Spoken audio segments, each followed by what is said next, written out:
Hi everyone, today we will talk about how to fix or how to solve the problem of memory low on the application of TikTok. You will click on settings,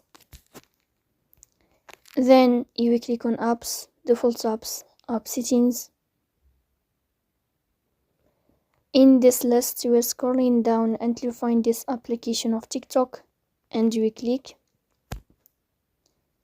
Here in this page of app info you will go to first stop and you will click OK. Here you will enter to the window of storage. Then you will click on clear cache.